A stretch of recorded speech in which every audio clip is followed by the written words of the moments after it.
Hello and welcome to my channel. I am Amy Carr Hilton and I know firsthand the hardships of figuring out how to recover from chronic pain and other chronic symptoms on our own. So I'm inviting you here to explore our pain mastery together because it is you who has the greatest power to influence your own pain healing. And I really want to share this experience with you. So I just want to talk about some of the commonalities that we have seen. We're really doing a lot of research over the past decade and looking at why there are some people who feel neuroplastic symptoms chronically and other people don't. They feel them acutely, they're there, and then they just go away. So examples of that might be discomfort when you've been sitting for a while. It might be stomach clenching when you're nervous. It might be headache if you've been straining your eyes for a while. All of these things are totally normal. These are your brain interpreting that you need to make some changes. Eye strain, being on a computer, driving for a long time, or just being fatigued, or even just not really wanting to be doing what you're doing and being done with it, needing a break. Your brain might choose to give you a sensation of a headache or a muscle tension discomfort. So we've all experienced these things. These are totally normal symptoms to have. Getting up, talking in front of 300 people, my stomach is going to clench, my palms are going to sweat, my breath is going to become short and shallow. These are normal symptoms. My brain is interpreting that I am not comfortable, I'm feeling nervous, insecure, afraid, and it's causing me to feel these symptoms as a response. It's letting me know that there's something that's happening that I do not feel safe with. I don't feel secure.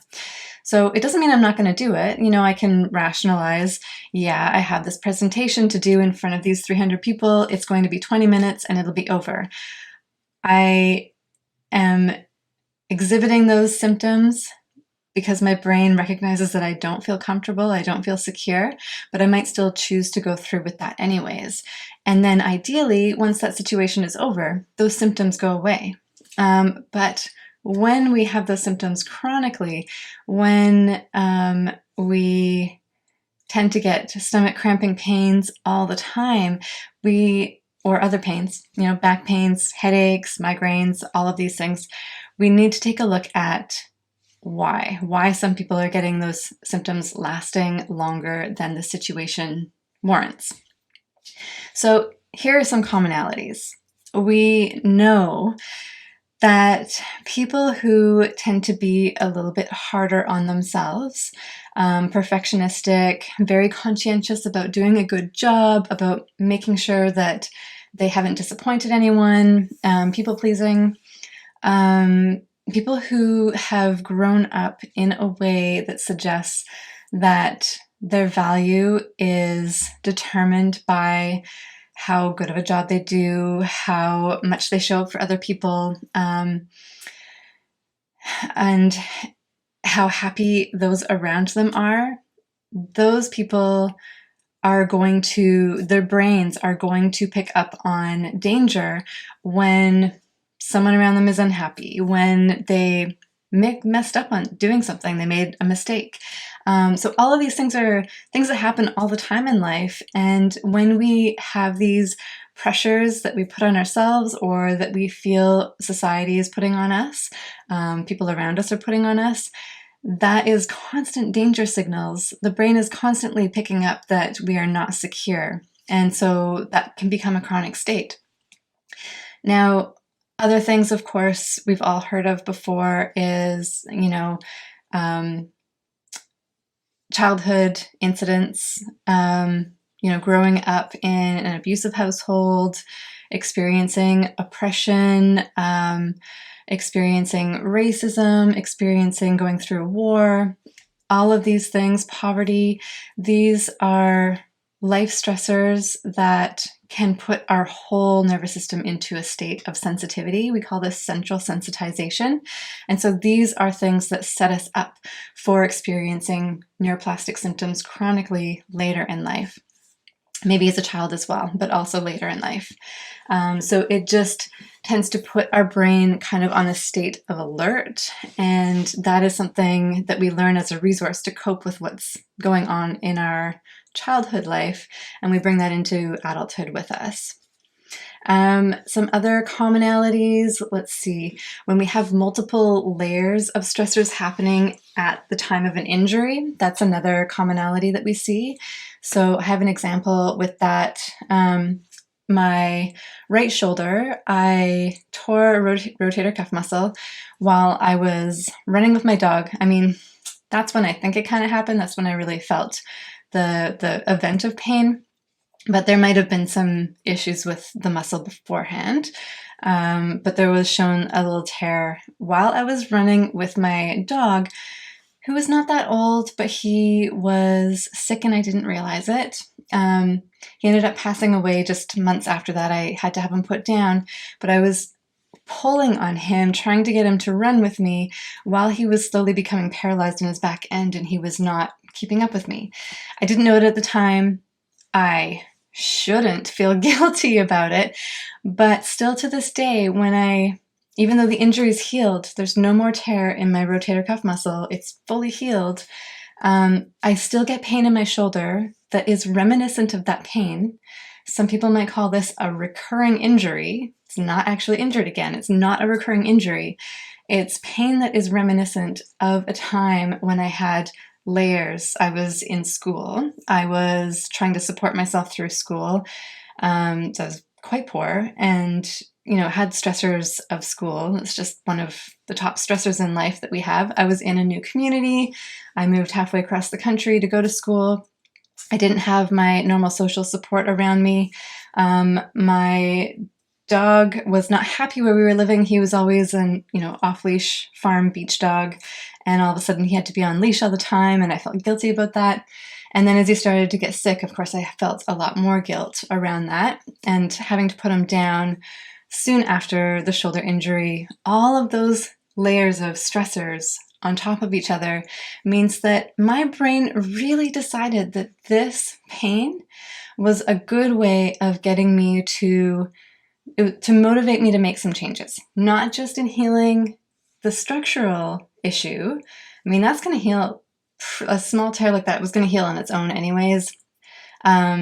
I was in school for massage therapy, so, I had some help through healing as well. But I think the bigger thing with that was that I still get that shoulder pain when I'm feeling guilty, like I have caused harm to someone I love, even when I haven't meant to. So if I've said something to my partner, for example, and it's hurt his feelings, that is a time that my shoulder pain might come back. This is my brain learning that me feeling pain here helps me to make changes. I recognize that pain. I did in the past, and so the brain uses it now to get my attention when I'm feeling that emotional discomfort or insecurity, that horrible feeling like I've caused someone harm without meaning to, someone I love. So I'm off on a tangent now, but these are some of the things that we need to kind of start looking at. And I have a practice for you. It's called the gathering evidence practice. So I have another video about that for you that you can watch. It's a really great practice. Some people don't want to do it because it's kind of boring.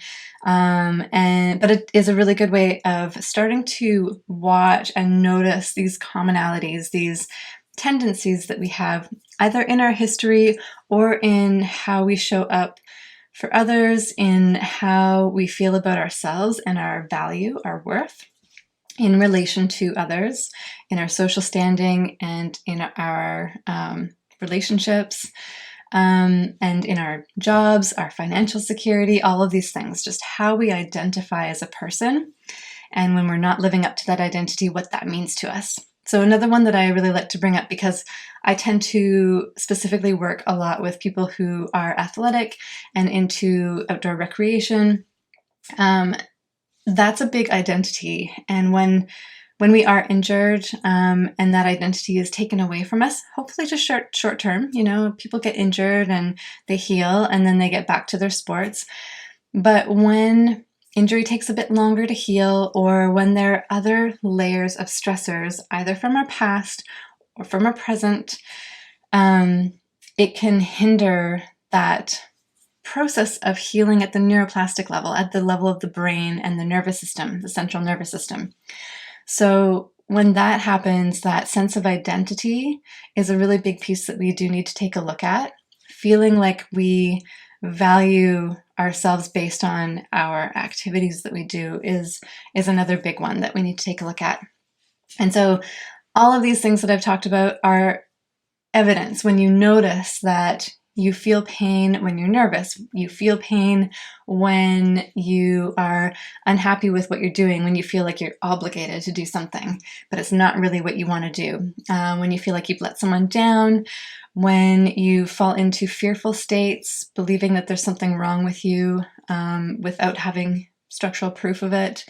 All of these things are evidence that if the pain is coming up when these things are happening, these are not structural reasons for pain. So this is evidence that your pain is because your brain is interpreting it not from a structural reason. It's primary. It's coming straight from the brain, interpreting data, and it's not coming from a problem in the body.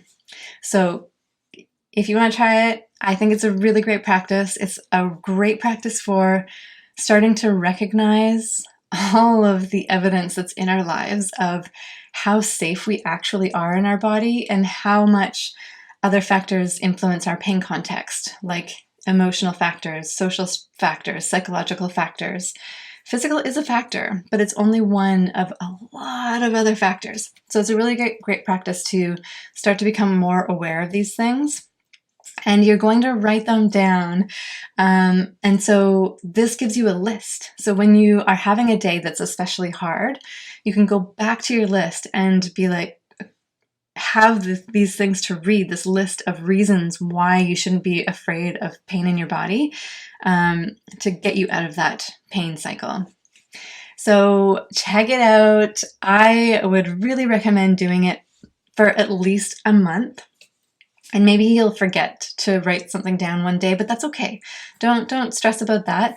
Just see if you can spend a month trying to bring more awareness to noticing the evidence that your pain is triggered by things that are not physical, that are things that are more emotional.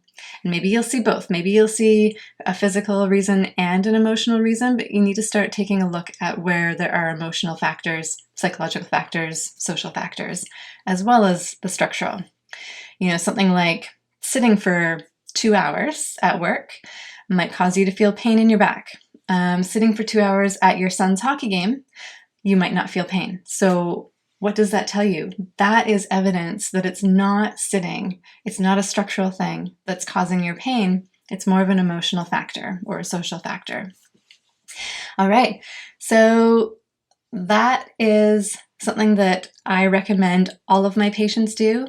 And if you haven't done it, then I don't want to hear you complaining about, but what if my pain is actually structural? If you haven't done this practice, I don't want to hear about all of the physical reasons why you have pain. I want to know that you've actually put some effort into taking a look at the other factors first, but then do let me know. Comment below if you are finding some of these weird and wonderful emotional, psychological, and social factors in your own life. And also if you're not. If you're doing the practice and you're not seeing these things, then let's chat about it. Let's see what we can find out. Okay? Have fun with that.